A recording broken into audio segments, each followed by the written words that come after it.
ఉంది. అయినప్పటికీ ముగ్గురు ప్రధాన వక్తలు ఉన్నారు. అనుకున్న సమయం ఒకళ్ళకి గంట అని, అంటే 3 గంటల పాటు వాళ్ళు మాట్లాడతారు. నేను ఒక పావుగంట అట్లా ఉన్నాయి ఒక ప్రియాంబుల్లాగా చెప్తాం.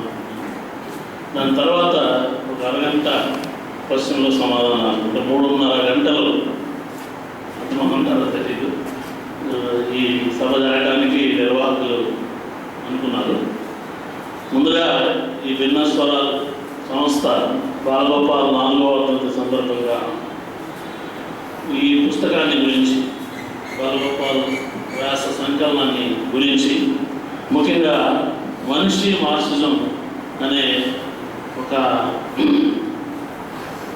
వివాదాస్పదం అని అనగానే మొదలు కొంత ఒక రకమైన ఆందోళనకి, తెలుగు మార్క్సిస్ట్ బృందాలలో కొంత ఆందోళనకి గురి చేసినటువంటి ఈ వ్యాసాన్ని గురించి ప్రధానంగా ఎక్కువ చర్చ జరుగుతుందని నేను అనుకుంటాను. అలాగే ఆయన ఇంకా 3 వ్యాసాలు ఇందులో ఉన్నాయి. వాటి మీద ప్రధానంగా వక్తలు ఫోకస్ చేస్తారని అనుకుంటా ఉన్నాను. మనందరూ తెలిసినట్టుగానే బాలగోపాల్ తెలుగు సమాజం గర్వించదగినటువంటి ఒక మేధావి లేని వాళ్ళ సర్టిఫికేట్ ఇవ్వాల్సిన అవసరం లేదు.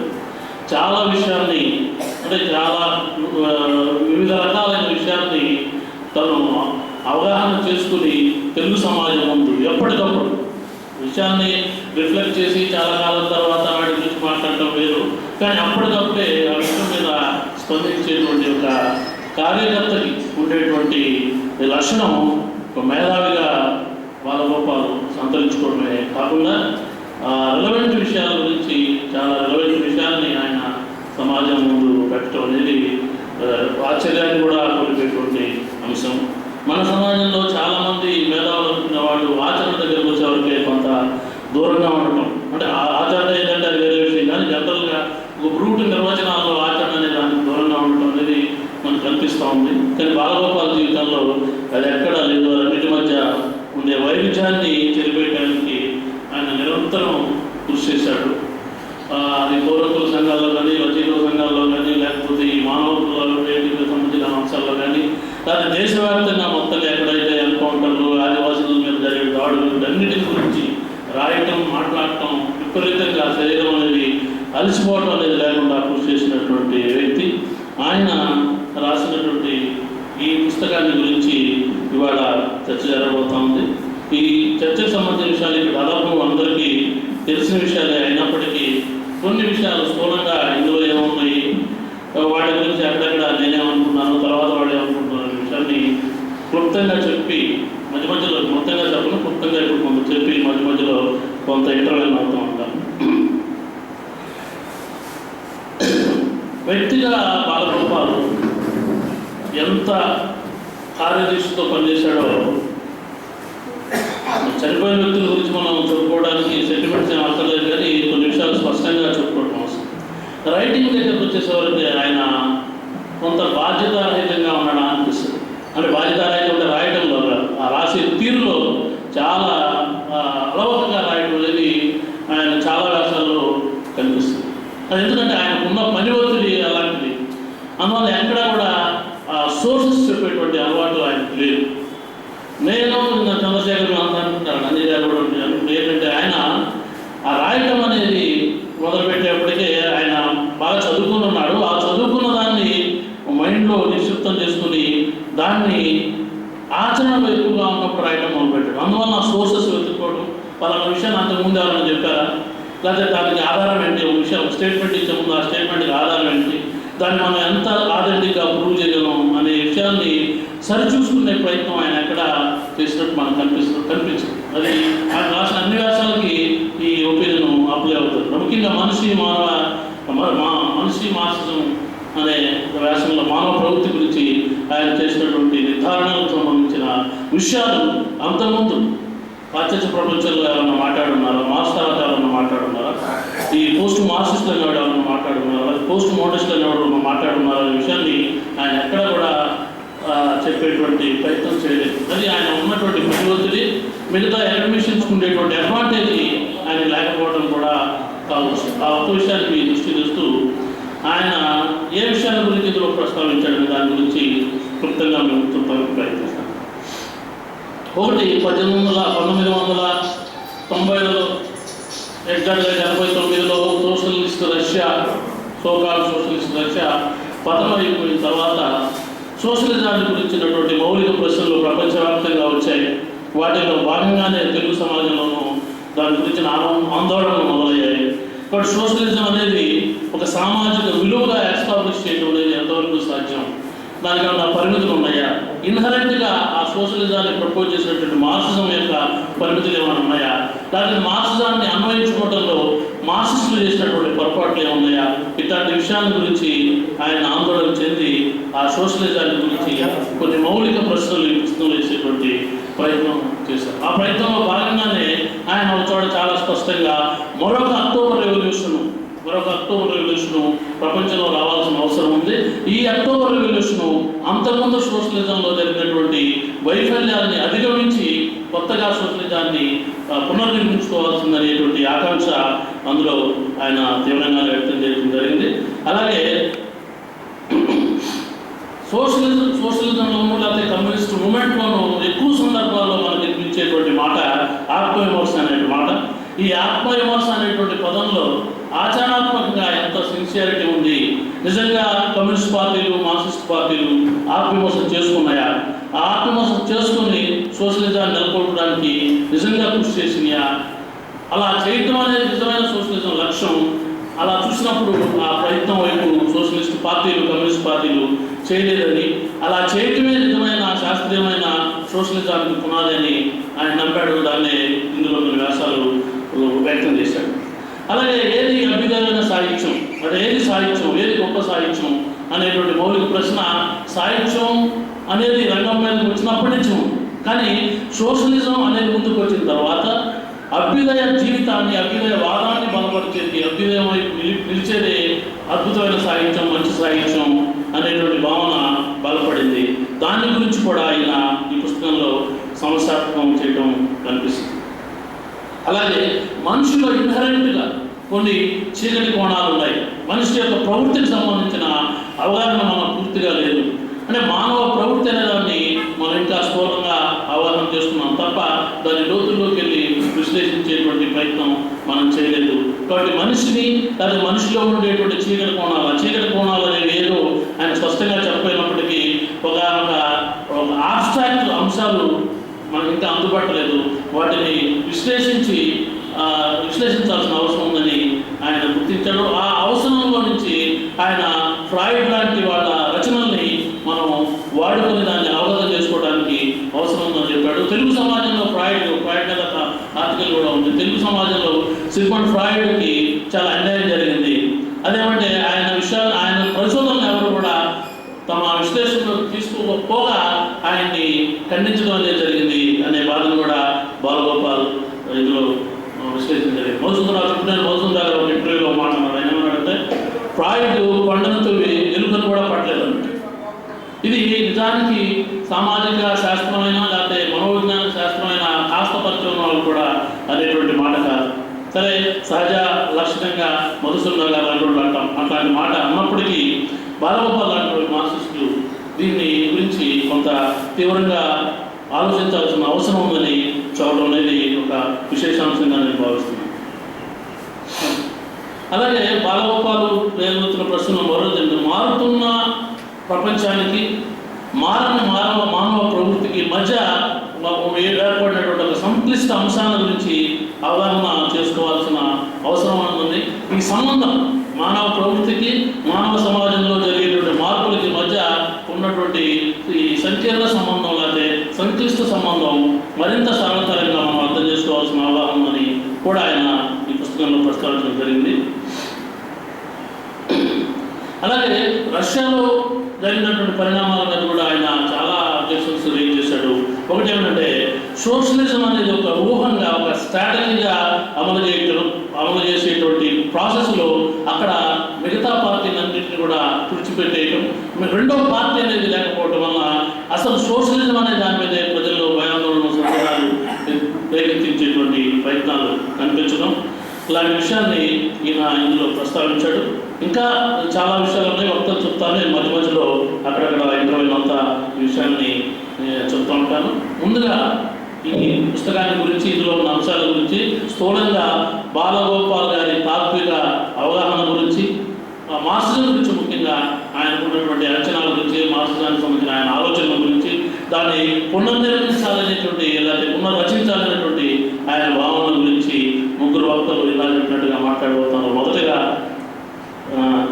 జిఎస్ రామ్మోహన్ గారు మాట్లాడతారు. ఈయన ఆంధ్రజ్యోతి ఏబిఎన్ ఛానల్ అసోసియేట్ ఎడిటర్గా ఉన్నారు. చాలా ష్రూడ్గా సాహిత్య, సాంస్కృతిక, సామాజిక అంశాల గురించి ఆయన చాలా విస్తృతంగా వ్యాసాలు రాశారు. ఆ వ్యాసాలు చదువుతూ ఉంటే ఆయన పరిశీలన శక్తి మనకి చాలా స్పష్టంగా తెలుస్తుంది. ఈ సందర్భంలో ఈ పుస్తకాన్ని గురించి ఆయన మాట్లాడతారు. మీ ప్రశ్న ఏమైనా ఉంటే చివరి వరకు వాటిని రిజర్వ్ చేసుకోండి. ఆ చివరిలో మనం చర్చా కార్యక్రమంలో వాటన్నిటిని షేర్ చేసుకోవడానికి అవకాశం ఉంది. రాము.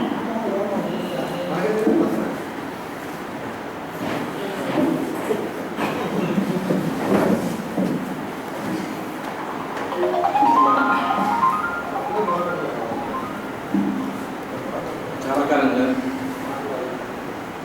మార్క్సిజం మీద చర్చ జరుగుతుంది. అది అంతకుముందు మనం చూడని కోణాల్లో, అంతకుముందు మనం ఇష్టపడని కోణాల్లో మార్క్సిజం మీద చర్చ చాలా కాలం జరుగుతాం. అది వేదికల మీదే కాకపోవచ్చు, వ్యక్తిగతంగా ఒకరినొకరు కలుసుకున్నప్పుడు మార్క్సిస్ట్ ఉద్యమాలతో ప్రత్యక్షంగానూ పరోక్షంగానూ ఏదో రూపంలో ఏదో ఒక నిర్మాణంలో పనిచేసిన వాళ్ళు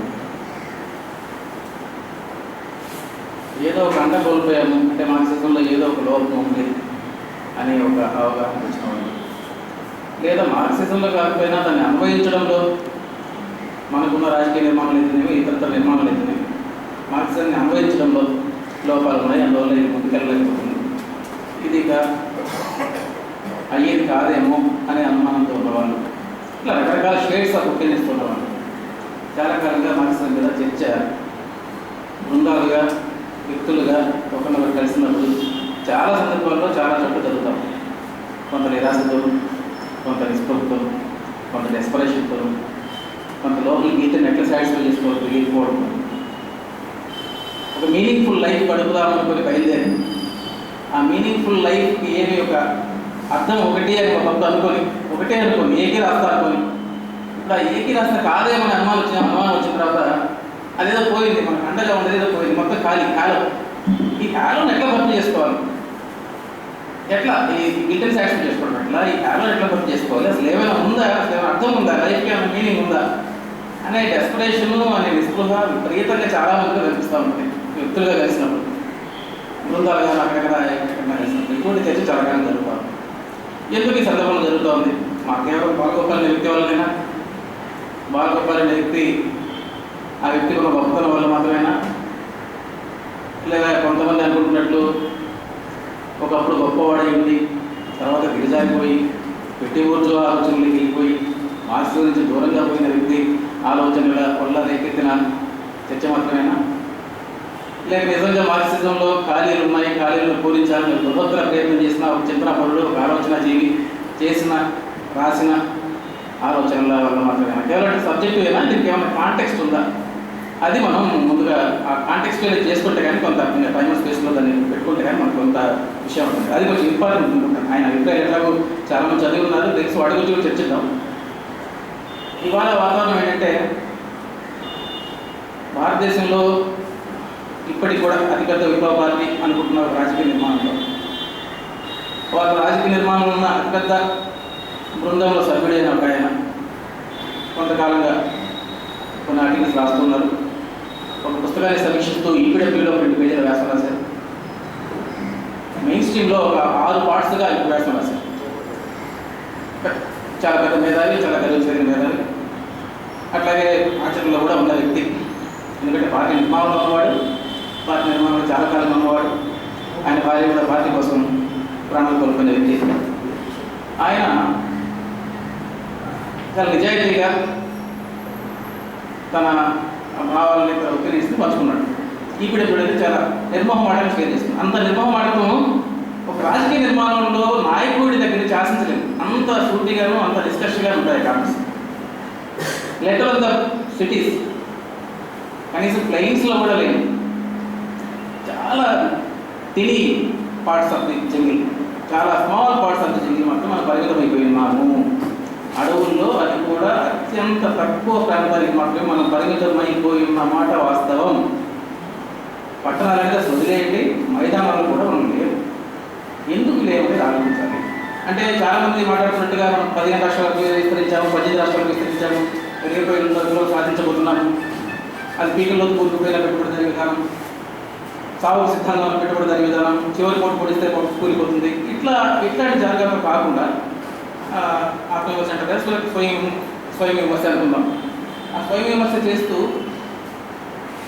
ఎందుకు ఇట్లా ఎన్ని పార్ట్స్ పరిమితమైపోయాయి, ఏంటి రీజన్స్ ఏంటి, ఎందుకు యూత్ను ఆకట్టుకోలేకపోతున్నాం, ఎందుకు జనాలకి వెళ్ళలేకపోతున్నాం, మనకు మనిషి మనసులో ఏమో తెలియడం లేదు, యూత్ ఏం ఆలోచిస్తుందో తెలియడం లేదు. అది తెలుసుకునే ప్రయత్నం జరగాల్సి ఉంది. వాళ్ళు మనం రీచ్ కాలేకపోతున్నాం, యూత్ని రీచ్ కాలేకపోతున్నాం, అర్బన్ ఏరియాలో ఉన్నాం, మిడిల్ క్లాస్ రీచ్ కాలేకపోతున్నాం. ఈ రీచ్ కాలేకపోవడానికి కారణాలు ఏంటో మనం ఎదుర్కోవాలి అని అడిగారు. ఆయన పెట్టి ఉద్యోగాలు, ఆయన రిజర్వ్ పిలవాడు కాదు, స్టిల్ పార్టీ వ్యక్తి చాలా పెద్ద నాయకుడు. సరే 6 పార్ట్స్గా రాసిన చాలా భారీ వ్యాసంలో చాలా విషయాలు చర్చించాడు. ఎన్లైట్మెంట్ దగ్గర నుంచి, ఎంపైర్ పాలన దగ్గర నుంచి వచ్చిన మార్పులు, సైన్స్లో వచ్చిన మార్పులు, సైన్స్, ఆ తర్వాత రవిసింహ కూడా సైన్స్ మీద ఒక ఆర్టికల్ రాస్తూ చాలా రాశాడు. అంటే మోడర్నిటీ అనేది దాన్ని ఎట్లా డిఫైన్ చేస్తుంది, దాన్ని సైన్స్ ఎట్లా డిఫైన్ చేస్తుంది, ఇండివిజువల్ ఎట్లా రిలీజియన్ నుంచి బయటకు తెచ్చింది, తర్వాత రీజన్ అనేది ఒకటిగా ఎట్లా ఎస్టాబ్లిష్ అయింది అనేది చాలా వరకు ఆల్రెడీ చర్చలో ఉన్న విషయాలే. కానీ ఒక ఫామ్లో పెట్టే ప్రయత్నం రవిసింహ చేసింది. సరే, కోబాట్ రాసింది కానివ్వండి, రవిసింహ రాసింది కానివ్వండి, ఇవాళ జరుగుతున్న ప్రయత్నాలు చూస్తే అంటే ఇది అంటే అటువంటి ఒక పెద్ద నాయకుడే ఇటువంటి అభిప్రాయాలు ఉన్నాడంటే ఒక రకమైన ఇంట్రాస్పెక్షన్, ఒక రకమైన కదలిక, ఒక రకమైన జర్నింగ్ ఏదో జరుగుతుంది అనేది వచ్చింది.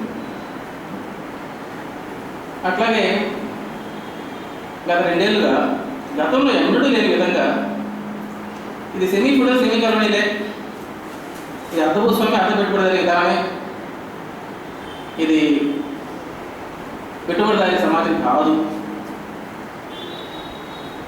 సారీ అర్ధభూస్వామి అర్ధవర్ష విధానం ఇది పెట్టుబడిదారి సమాజం కాదు అని చెప్పేసి విధిగా విపరీతంగా ఆర్టికల్స్ వస్తున్నాయి.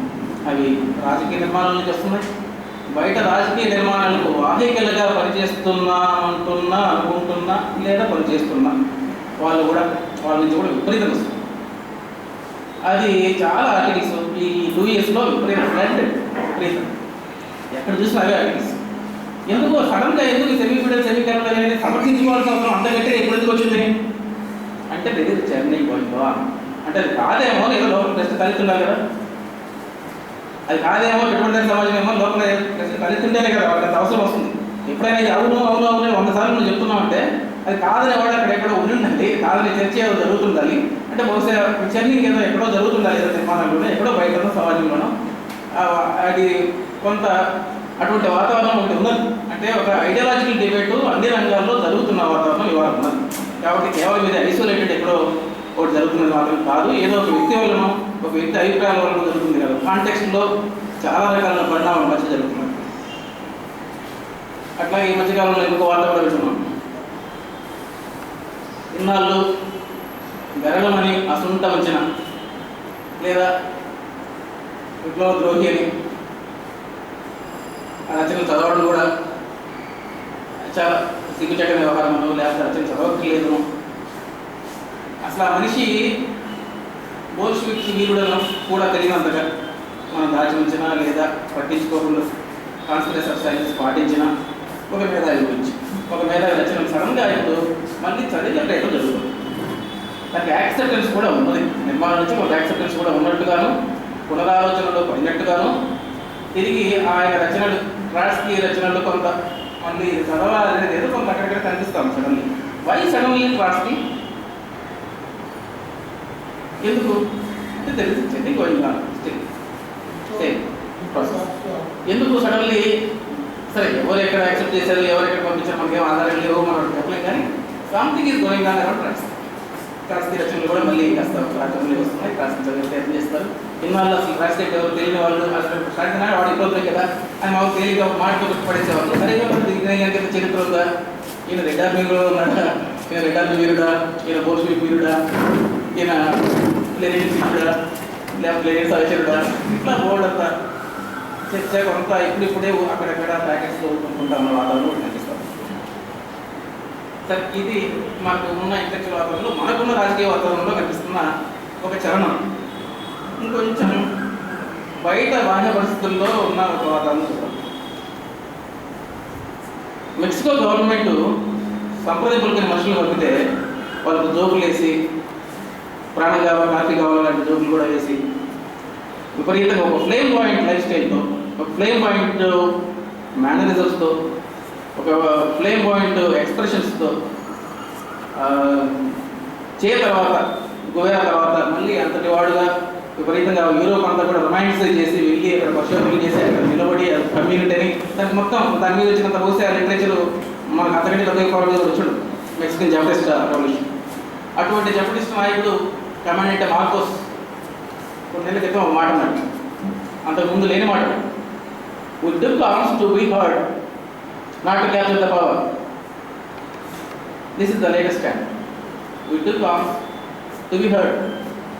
మా వాదన వినిపించాలని, మా డిమాండ్లు వాళ్ళకి తెలియాలని, మా డిమాండ్లు వాళ్ళని పట్టించుకోవాలని, మా డిమాండ్ వాళ్ళ దాకా చేరాలని, డిమాండ్ ఇట్లయితేనే చేరాలని మేము ఆయుధాలు పెట్టాము. అంతేగాని మాకు రాజ్యాధికారంతో సంబంధం లేదు, రాజ్యాధికారం చేపట్టడం కోసం రాదు అన్నాడు. చాలా పెద్ద శక్తి ఉంటాడు ఆయన. విప్లవపట్ట నాయకుడు, విప్లవపట్ట నడిపిస్తున్నవాడు, ప్రపంచవ్యాప్తంగా విపరీతంగా రొమాంటిసైజ్ చేయబడిన నాయకుడు. యాక్చువల్గా తర్వాత ఓ రకంగా అంతా మళ్ళీ అంటే ఆ స్థాయిలో కాదు కానీ ఆ లైన్లో రొమాంటిసైజ్ చేయబడిన నాయకుడు. సరే, మన పక్కనే మన పొరుగు దేశం విప్లవంతో అధికారంలోకి వచ్చి మళ్ళీ కాస్త వెనక ముందు ఉన్న దేశం నేపాల్. ప్రచండ కూడా అంశంగా కాదు, ప్రజాస్వామ్య పద్ధతిలోనే ముందు సాగాలని నిర్ణయించుకోవడం మన కళ్ళ ముందు కనిపిస్తూ ఉన్నాం. దానికి సంబంధించిన చర్చ అది మంచిగా చెడు, కానీ ఇందులో కొన్ని ఆర్టికల్స్ రివ్యూస్ వచ్చినాయి. దాని మీద రకరకాల పార్టీస్, విప్లవ పార్టీ వాళ్ళ ఒపీనియన్స్ రకరకాల చోట్ల చెప్పుకున్నారు, అవన్నీ కూడా కనిపిస్తాం. దాంతో పాటు మన చుట్టుపక్కల ఒకసారి మన చుట్టుపక్కల సరౌండింగ్ చూసుకుంటే భూటాన్ మళ్ళీ ప్రజాస్వామ్య పద్ధతిలోకి వెళ్తుంది. బర్మా కూడా రేపు మాకు వెళ్ళక తప్పని పరిస్థితి కనిపిస్తుంది. అంటే ఓవరాల్గా ప్రజాస్వామ్యము ఆధిపత్యం, తిరుగులేని ఆధిపత్యం వహిస్తున్న బహుశా యుగం ఏమో ఇది. అది అంటే ప్రజాస్వామ్యం అనేది ఐడెంటికల్లీ ఈక్వల్ కాకపోవచ్చు కానీ ఆల్మోస్ట్ క్యాపిటలిజంకి పర్యాపదం ఇవ్వాలి. ప్రజాస్వామ్యం అనేది almost wherever you have capitalism there you have democracy, దాదాపు ఆల్మోస్ట్ పర్యాపదంగా ఉంది. అంటే ప్రజాస్వామ్యమే కాదు, క్యాపిటలిజం కూడా తిరుగులేని ఆధిపత్యం వహిస్తున్న కాలం ఇది. టీకలో కూలిపోయింది అని కాదు. అంటే అట్లానే దాంతో శత్రువు కాదు, దాన్ని మనం పొగడానికి కాదు. శత్రు బలాన్ని బలంగా అంచనా వేయడంలో తప్పేం లేదు. ఈ శత్రు బలాన్ని బలంగా అంచనా వేసుకోవడంలో తప్పేం లేదు. నువ్వు పోరాడుతున్న శత్రు బలాన్ని వాస్తవికంగా అంచనా వేయాలి.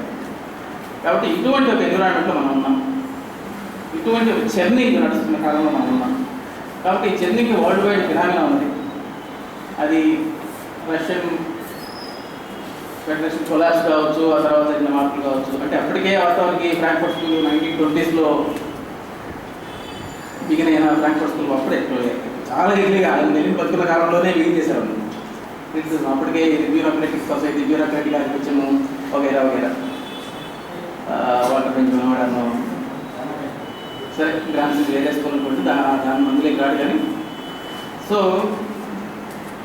ఇట్లా ఇటువంటి ఒక ఎన్విరాన్మెంట్లో ఒక చర్నింగ్ నడుస్తున్నది. కాబట్టి ఆ ప్రపంచవ్యాప్తంగా ఉన్న పరిణామాలు, దేశవ్యాప్తంగా మన విప్లవాలలో, మన ఉద్యమాలు జరిగిన పరిణామాలు, వీటన్నిటి కారణంగా వాటన్నిటిలో ఎంతో కొంత ఎక్కడో చోట ఇబ్బందులు ఎదుర్కొంటున్న వాళ్ళు, ఎదురు దెబ్బలు తిన్నామేమో అని అనుకుంటున్న వాళ్ళు, కొంత ఎక్కడో చోట కొంత నిరాశ నిస్పృహలకు లోనైన వాళ్ళు, ఏదో ప్రశ్న ఉంది, ఎక్కడో గోడు జరుగుతుంది, అదేంటో తెలియట్లేదు అని అనుకుంటున్న వాళ్ళు, ఇట్లా చాలామంది రకరకాల చాలా ప్రశ్నలకు ఒక సామూహిక ఎక్స్ప్రెషన్గా బాలగోపాల్ ముందుకు వస్తారు. అది మనం బహుశా బాలగోపాల్ని ఫేస్ చేసుకోవాల్సిన కాంటెక్స్ట్. ఇట్లా ఒక చాలామంది అంటే అనేక రకాల ఒక్కొక్కరికి ఒక్కో రకమైన ప్రశ్న ఉండొచ్చు, ఒక్కొక్కరికి ఒక్కో రకమైన అనుమానాలు ఉండొచ్చు. అటువంటి అనుమానాలకు, అటువంటి ప్రశ్నలకు, అటువంటి ఆత్మవిమర్శలకు ఒక సామూహిక ఎక్స్ప్రెషన్గా, ఒక బలమైన ఎక్స్ప్రెషన్గా. ఎందుకంటే వ్యక్తులుగా చాలా రకరకాల అనుమానాలు ప్రశ్నలు ఉన్నప్పుడు కూడా వాటిని వ్యక్తీకరించలేము. ఎందుకంటే అవతల నిర్మాణాలు ఉన్నాయి, అవతల సంస్థలు ఉన్నాయి, సంస్థలు చాలా చిన్నవాడి బలహీనుడి. రెండవది మనకు ఆ స్థాయి లేదేమో, మనం ప్రశ్న వేస్తే మన మీద ఎటువంటి ప్రాణం పడుతుందో ఆ స్థాయి లేదేమో, చాలా చిన్నగా తీసేస్తారేమో, లేదా మనల్ని దూరంగా చూస్తారేమో, ఐసోలేట్ అవుతామేమో, ఇట్లా రకరకాల కారణాలు ఇచ్చే అనేక అనుమానాలు ఉన్నా కూడా అనుమానాలను దాచుకొని ప్రయాణిస్తూ ఉంటాం. ఇటువంటి సందర్భంలో ఆయనకున్న స్టేచర్ రీత్యా, ఆచరణలోనూ సిద్ధాంతంలోనూ రెంటిలోనూ ఆయన చేసిన కృషి రీత్యా, ఆయనకున్న స్టేచర్ రీత్యా, ఆయనకున్న విలువ రీత్యా ఆయన వాటికి ఒక వాల్యూ జోడించాడు. అందువల్ల ఆయనకున్న రచనలు కానీ ఆయన మాటలు కానీ ఒక బరువు ఉంది. ఆ బరువు ఉన్నమాట వాస్తవమే, కానీ ఈ కాంటెక్స్ట్లో కూడా మనం చూడాల్సి ఉంటుంది. ఈ కాంటెక్స్ట్లో ఆయన రాసిన రచనల్ని మనం పరిశీలించాల్సి ఉంటుంది. అట్లాగే బాలగోపాల్ పుస్తకం చదివే ముందు కానీ, ఆయన అభిప్రాయాలు తెలుసుకునే ముందు కానీ, చర్చించే ముందు కానీ, అసలు ఏదైనా సిద్ధాంతం చర్చించే ముందు ప్రయోజనాల కళ్ళద్దాలని కాసేపు పక్కన పెట్టాల్సి ఉంటుంది. ఎందుకు పక్కన పెట్టాల్సి ఉంటుందంటే, జనరల్గా ఒక సింపథైజర్గానో, ఒక రకమైన ఉద్యమాలతోనో, ఐడియాలజీ సింపథైజర్ కొన్ని ఉద్యమాలు రాకపోయినా ఉన్నప్పుడు ఏం జరుగుతుందంటే, మనము ఒక ప్రయోజనాల ఈ అభిప్రాయం ప్రయోజనానికి సూట్ అవుతుందా లేదా చూస్తాం. ప్రతి అభిప్రాయాన్ని తీసుకోవాలో లేదో మనకున్న మన ప్రయోజనము అని మన ముందు మైండ్లో ఫిక్స్ చేసుకున్న ఒపీనియన్ ఏదైతే ఉంటుందో అది ఫిల్టర్ చేస్తాం. ఆ ఒపీనియన్ను ఓపెన్గా తీసుకొని మనం, ఎందుకంటే మన ప్రయోజనాలను ఎప్పుడైతే అనుకుంటున్నామో ఆ ప్రయోజనాలతో పాటు కొన్ని వ్యూహాలు ఎత్తుకోవడం కూడా వాటితో అనుసంధానమై ఉంటుంది. ఒక అభిప్రాయాన్ని, ఒక సిద్ధాంతాన్ని మనం చదివేటప్పుడు, స్వీకరించేటప్పుడు అది మనం ఇంతవరకు ఏర్పరచుకున్న వ్యూహానికో ఎత్తుగడకో భిన్నంగా ఉంటే మన మైండ్ స్వీకరించదు. వెంటనే నెగిటివ్గా దాన్ని రియాక్ట్ కావడం స్టార్ట్ చేస్తుంది. ఇది ఓపెన్గా మన అభిప్రాయాన్ని స్వీకరించకుండా అడ్డుపడుతుంది. కాబట్టి ముందుగా ఒక ఎటువంటి సిద్ధాంతపరమైన భావాలను కలిసి వాటిని చర్చించే ముందుగా తర్వాత వాటిని ప్రజలకు అన్వయించుకోవచ్చు, అది వేరే విషయం. కానీ చదివేటప్పుడు, వాటిని చర్చించేటప్పుడు కాసేపు మన ప్రయోజనాలు, మన వ్యూహాలు, ఎత్తుగడల మైండ్ సెట్ నుంచి పక్కకు రాకపోతే మనం ఓపెన్గా అభిప్రాయాన్ని స్వీకరించాలి. అది ఒకటి మనం కొంత ఇటువంటి విషయాల్లో మనం జాగ్రత్తగా ఉండాల్సి వస్తుంది. అట్లాగే ఇంకొక అంశం కూడా ఉంది. వాళ్ళు ఎవరిస్తున్న అంశాలు చర్చించే ముందు ఇంకోటి కూడా చర్చించబడుతుంది. ఎందుకంటే ఇది చాలా ఇంపార్టెంట్. చాలా సందర్భాల్లో ఏం జరుగుతుందంటే, అసలు చర్చ అంతా కూడా పర్సన్ చుట్టూ, ఆ పర్సన్ మీద మనకున్న ప్రియారిటీస్, ఆ పర్సన్ మీద మనకున్న అజంప్షన్స్, పర్సెప్షన్స్, వాటి చుట్టూ, వాటి వల్ల ఏమవుతుందంటే చర్చ డైవర్ట్ అవుతుంది. అట్లా కాకపోతారంటే కొంత ఒక ఫామ్లో పెట్టుకోవాల్సిన అవసరం ఉంది. ఎందుకు ఉందంటే, మనకి చాలా సందర్భాల్లో మార్క్సిజం పేరుతో చాలా భావాలు, చాలా సంప్రదాయాలు ప్రచారం ఉన్నాయి. అది వాస్తవానికి మార్క్సిజం కావచ్చు, కాకపోవచ్చు, చాలా సందర్భాల్లో కావచ్చు. ఉదాహరణకి మన వాళ్ళు ఇప్పటికీ చాలా మంది మిత్రులు మన సంఘాల్లో, రకరకాల సంఘాలు పనిచేస్తున్న వాళ్ళు, మార్క్సిజాన్ని అభిమానించే వాళ్ళు గ్రామాలని ఆరాధిస్తుంటారు, వృత్తుల్ని కూడా ఆరాధిస్తుంటారు, వృత్తులను రక్షించుకోవాలని కూడా పరికట్టుకుని ప్రయత్నిస్తూ ఉంటారు. వృత్తుల మీద కొంచెం ఏదో ఒక ఆరాతో వృత్తుల గురించి మాట్లాడుతుంటారు. Actually against Marxism. Marx actually సిటీస్ని పారవశ్యంతో పోయాడు. నగరాలు, రూరల్ని వాళ్ళకి ఇడియోగస్ ఉంటుంది. రూరల్నెస్లో ఉన్న ఒక రకమైన ఏమంటుందని తెలివి తక్కువతనం ఉంటుంది రూరల్ లైఫ్లో. దాని నుంచి బయటపడేసింది, రెవల్యూషనైజ్ చేసింది big industry, urbans, development of cities, big cities. చాలా పెద్ద బిగ్ సిటీస్ కోరుతున్నాడు. బిగ్ సిటీస్ వస్తేనే బిగ్ కాంపిటీషన్ ఉంటుంది, unbridled competition. Competition is the prerequisite to the capitalism. కాబట్టి అన్బ్రిడిల్డ్ కాంపిటీషన్ రావాలన్నా బిగ్ ఇండస్ట్రీ రావాలి. బిగ్ ఇండస్ట్రీ రావాలంటే బిగ్ సిటీస్ రావాలి. బిగ్ హ్యూమానిటీ జరుగుతుంది. కార్మికులు అనే వాళ్ళు ప్రొటైర్గా మారుతారు. కార్మికులు ప్రొటైర్ చిన్న తేడా అక్కడ ఎవరు చెప్తారు. ఎందుకంటే 19th century కార్మికులు, it's phenomena of 19th century, it's phenomena of industrial revolution. అది దాని నుంచి వచ్చిన కార్మికులు, అది దాని నుంచి వాళ్ళకున్న ప్రొటైర్ లక్షణాల గురించి ఎవరైనా చెప్తారు. కాబట్టి ప్రొలెటేరియట్ అనే ఒక సెక్షన్ ఏర్పడడానికి బిగ్ సిటీస్, బిగ్ ఇండస్ట్రీస్ కావాలి, అది అవసరము అంటాడు. అట్లాగే రూరల్ లెస్లో పెట్టేదేసి ఉంటుంది, చాలా ఇడియోగస్ ఉంటుంది అని చెప్పేసి రూరల్ లెస్ చాలా విమర్శించడమే కాదు, చాలా తక్కువగాను దాని నుంచి ఎప్పుడెప్పుడు టౌన్స్ డెవలప్ అవుతాయి, ఎప్పుడెప్పుడు క్యాపిటలిజం డెవలప్ అవుతుంది. క్యాపిటలిజం డెవలప్ అయితే దాని నుంచి ఆటోమేటిక్గా క్యాపిటలిజం తర్వాత నెక్స్ట్ ఫేజ్. ఎందుకంటే ఒక రకమైన అనివార్యత, ఒక రకమైన యాంత్రికమైన అనివార్యంగా క్యాపిటలిజం నుంచి మనం సోషలిజంకి వెళ్తాము లాంటి అభిప్రాయాలు చాలా ఉన్నమాట వాస్తవం. ఎందుకంటే చాలా సందర్భాలు చెప్పారు, కొందరు క్యాపిటలిజం వచ్చేస్తే క్యాపిటలిజం నుంచి ఇందులోకి వస్తుంది. ఇండియా గురించి కూడా మాట్లాడుతూ వేల సంవత్సరాలు చలనం లేకుండా ఉన్న భారత్లో బ్రిటిష్ క్యాపిటల్ చాలా చలనం తెచ్చింది, ఇప్పుడు రెవల్యూషన్ చేస్తుంది ఇండియాని. ఇక చైనా లాంటి కంట్రీస్ కూడా రెవల్యూషనరీ అయ్యే దశ వస్తుంది అని అంటారు. ఇట్లా వాళ్ళు పెద్ద పెద్ద బిగ్ సిటీస్ సివిలైజ్డ్ నేషన్స్ అంటారు క్యాపిటలిస్ట్ కంట్రీస్ని. వాళ్ళు ఎప్పుడు మాట్లాడినా అది 1845 మ్యాన్స్ఫిట్ కావచ్చు, జర్మన్ ఐడియాలజీ కావచ్చు, ప్రిన్సిపల్స్ ఆఫ్ కమ్యూనిజం, ఇంకా important principles of communism. Principles of కమ్యూనిజంలో చాలా స్పష్టంగా we have capitalism in every civilised country. Civilised అనే పదాన్ని క్యాపిటలిజం అనే పదానికి పర్యాపదంగా అనేక పుస్తకాల్లో అనేక సందర్భాల్లో వాడతారు. సివిలైజేషన్ని వాళ్ళు క్యాపిటలిజం పర్యాపదంగా అంటే దాన్ని అంత ప్రైమరీ స్థాయిలో పెట్టి చూశారు. క్యాపిటలిజం అంటే అంత అవసరమైనది. దాని తర్వాత ఫేజ్ మనం వెళ్ళాలంటే క్యాపిటలిజం రెవల్యూషనరీ చేసి గ్రామాల్లో ఉన్న గిల్డ్స్ని, అందులో ఉన్న పెట్టినెస్ని, అందులో ఉన్న స్మాల్ పెట్టినెస్తో ఉన్న సంబంధాలని వాటి రెవల్యూషనరీ చేస్తుంది, మనిషిని ప్రొడక్ట్గా మారుస్తుంది అని చెప్పేసి వాళ్ళు చాలా బిగ్ సిటీస్ని బిగ్ ఇండస్ట్రీస్ని కోరుకుంటారు. కానీ మనము అది గాంధీ గారి వల్ల వచ్చిందో సుందరయ్య గారి వల్ల వచ్చిందో తెలియదు, కానీ గాంధీ ఒపీనియన్స్ మార్క్సిస్ట్ ఒపీనియన్స్గా భారతదేశంలో ఎక్కువగా ప్రచారం ఉంది. అది అన్నింటిలో కనిపిస్తుంది. పరిశ్రమలకు వ్యతిరేకంగా కానీ, బిగ్ ప్రాజెక్ట్స్ వ్యతిరేకంగా కానీ, ఈ ఆర్గానిక్ వాటి పట్ల మనం సింపతిగా ఉండటం కానీ, ఇట్లా దాదాపు చాలా విషయాల్లో మనము గాంధీయన్ ఒపీనియన్సే మార్క్సిస్ట్ ఒపీనియన్స్గా ప్రచారం ఉండే దశ ఒకటి మనకి ఎక్కువగా ఉంది.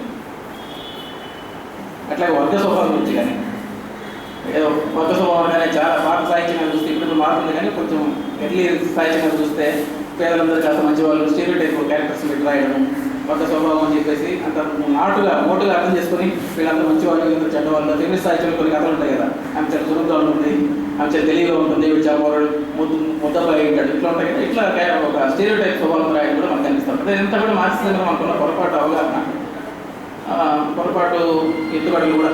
ఎందుకంటే మార్జినలైజ్డ్గా మనం మిగిలిపోవడానికి బహుశా వన్ ఆఫ్ ద రీజన్ ఈ మార్జినలైజ్డ్ భాష, మార్జినలైజ్డ్ మాత్రం పరిమితమైన మన బహుశా ఆచరణ కూడా కొన్ని ఉండొచ్చాము. సరే, అది వేరే చర్చ. ఈ మార్క్స్ కాబట్టి ఇది మనం ఇప్పటిదాకా నమ్ముతున్న లేదా సంప్రదాయంలో ఉన్న కొన్ని ఒపీనియన్స్ అవి మార్క్సిస్ట్ సంప్రదాయం కాదు. అది మనం ఇక్కడ అభివృద్ధించుకున్న గాంధీయన్ సంప్రదాయం, ఇక్కడ అభివృద్ధించుకున్న లోకల్ ఇతరత్ర చాలా కాలం నుంచి ఉన్న సంప్రదాయం నుంచి భాగంగా మనలోకి ఎంటర్ అయిన విషయాలు తప్ప మార్క్సిస్ట్ సంప్రదాయం కాదనేది. ఇటువంటి విషయాలు కనుక ఓపెన్గా ఉంటే ఇట్స్ మోడర్న్ ప్రాజెక్ట్. ఒక అర్థంలో మోడర్న్ అనేది నెగిటివ్ అర్థంలో వాడుతుంటారు. ఆ నెగిటివ్ అర్థం కాకుండా మామూలు అర్థంలో it's Marxism is modern project. చాలా పారవేశంతో ఆయన పోయినప్పుడు తెలియగలిగిన మాట అంటాడు. బహుశా వాల్ స్ట్రీట్ జర్నల్ కూడా క్యాపిటలిజం ఇంత పొగడదేమో మార్క్స్ పోయినంతగా అంటాడు. ఎందుకంటే అన్ని సందర్భాల్లో మార్క్స్ ఎగిల్స్ చాలా సందర్భాల్లో ద ప్రైజ్ లైక్ ఎనీథింగ్ అది అన్నింటిలో కనిపిస్తుంది. మీరు పోతే German ideology, 1844 manuscript, communist manifesto, principles of communism, మీరు అవి ఏవైనా జరిగింది అన్నింటిలోనూ ఈ ప్రైజ్ కనిపిస్తాం. కాబట్టి మనం ఆచరిస్తున్న దానికి, మనం నమ్ముతున్న దానికి వాస్తవంగా మార్క్సిజం అంటే అనే దానికి తేడా. మీరు పొగడండి, వస్తువులు పొగడండి పడలేదు, కానీ మార్క్సిజం పేరులో పొగడండి దయచేసి. కాబట్టి అటువంటి సాంప్రదాయాన్ని మనము అందుకని మనకున్న నమ్మకాలు, మనకున్న సంప్రదాయాలు అవి మార్క్సిజం అనుకోని దానికి భిన్నంగా ఎవరైనా మాట్లాడితే మార్క్సిజం కాదేమో అనుకునే ఒక ఇమ్మీడియట్గా మనకు మైండ్ బ్లాక్ అవుతుంది. అంటే ఓపెన్గా తీసుకునే అభిప్రాయాన్ని ఇది కూడా ఇబ్బంది. కాబట్టి అటువంటి అభిప్రాయాల నుంచి దూరంగా ఉంటాం. ఒరిజినల్గా సైంటిఫిక్గా మార్క్సిజం అంటే ఏంటో తెలుసుకునే ప్రయత్నం చేయడం, అది ఒక ప్రీరిక్విజిట్ ఏమో అనుకుంటాం. సిద్ధాంత చర్చలకు వెళ్ళే ముందు సిద్ధాంతపరమైన విషయాన్ని మనం ఆలోచించాం.